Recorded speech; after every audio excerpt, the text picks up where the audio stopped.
Programang ito ay rated SPG, striktong patnubay at gabay ng magulang ang kailangan. Bubuhayin ni Ramon si Edwin, ngunit mangangako si Edwin na hindi siya magsasalita kay Mokang tungkol sa tunay na negosyo ng mga Montenegro. Agad nilang papalabasin si Edwin para hindi nito makita si David. Darating na rin kasi si Don Mariano kaya mag-uumpisa na ang pagpapakilala ni Ramon sa kanyang anak na si David. Samantala, sa gitna ng kasiyahan ng mga sindikato ay biglang magkakaputukan. Magugulat si Ramon dahil napasok na pala sila ng mga pulis. Agad na magpupulasa ng mga sindikato.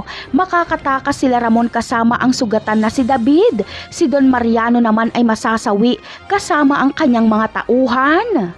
Habang ang mga Red Phoenix naman ay pagkalabas nila sa bodega ay uubusin sila nila Tanggol at hindi pa man nakakasakay sa gamit nilang motor si Tanggol at Bubbles ay dumating na sila Rigor at tinutukan sila Tanggol.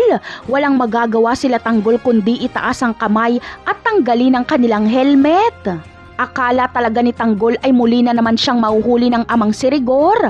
Mabuti na lang ay dumating sila Espinas kaya nabaling ang atensyon nila Rigor kay Espinas. Sasamantalahin ni Tanggol at Bubbles ang pagtakas habang si Rigor at Mando ay makikipagbakbakan sa grupo nila Espinas.